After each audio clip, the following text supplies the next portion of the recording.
Okay, so I'm going to move that box out the window, and what we want to do now is make this IPv4 address the same every time the computer is switched on. As it is at the moment, computers will interrogate when they connect to the router. When you switch them on, the router will designate them an IP address so that communication can carry on. Now that could change depending on what other items on my network are switched on and off, and if it changes, then any of your port forwarding that has been set up to that address will no longer work. So I want to change it so that my IPv address is the same every time I switch this computer on, and hence the ports for communication to this computer will always know how to communicate with it, because it will always have the same address. So the way we do that, bring up your search bar again, however you do that personally, and want to have a look at the network and sharing center. So I'll just start by typing network in, looking down the list for the network and sharing center. Click on that, and this window comes up, and I want to change my adapter settings. Okay, so I want to change the network card in the computer so that it doesn't use this dynamic refreshing of the IPv4 address. Now your list here might be different. Some computers have more than one Ethernet port on, so you might have 3 or 4 of these. If you're using a laptop, you might have another wireless connection on there. Now obviously what we want to do is we want to set up a server on our computer, so it wouldn't be worth setting up a server on a wireless connection because you're limited by the very low wireless bit rate. So your server is going to be connected with a cable, which is your Ethernet connection.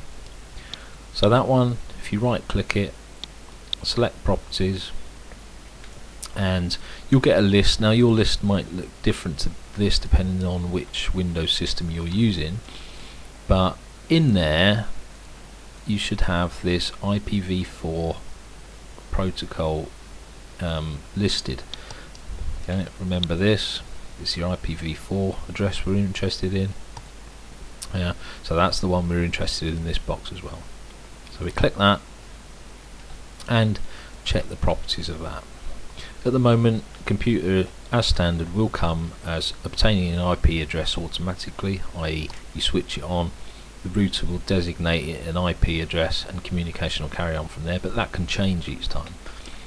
In this case we want to make it the same every time we switch this computer on. So in this case I'm going to say use the following address, and the address I'm going to use is this one. As long as it's in your range of addresses, it's probably best just to do it sequentially, but I'm going to use the one that this computer has picked up this particular time I switched it on. Why not? It's not being used by anything else. Okay, so in the IP address I'm going to put 192.168.0.8, and that coincides with that information there. The subnet mask is also shown, and that's a standard one. I don't even have to put that in. Once I click it, it fills itself in. And the default gateway, well, the default gateway, as we said earlier, is your router. Okay, so as it says in the command prompt window up here, 192.168.0.1.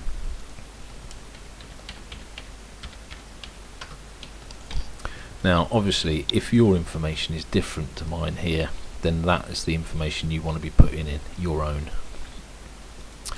Then we come to this next bit down here, use the following DNS server address as well. You can actually put 192.168.0.1 in the top one and leave the other one blank.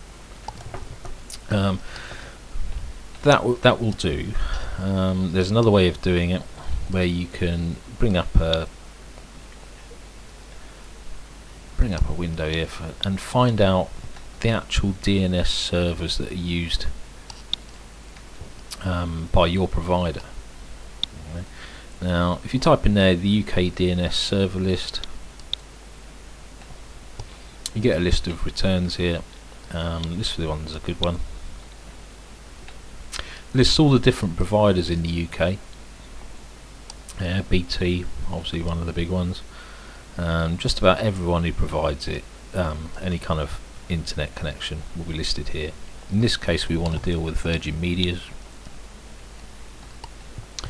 and you can see it gives us the primary and secondary DNS there to be used.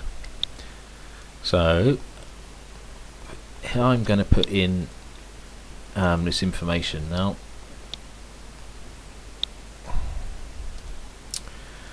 Okay, which is 194.168.4.100 and an alternative of 194.168.8.100. And there's nothing else to worry about. It's all done itself, really. Don't have to worry about any of these settings. Okay, and click on OK and close that box. And there you go. We now have this computer set with a static IP of 192.168.0.8.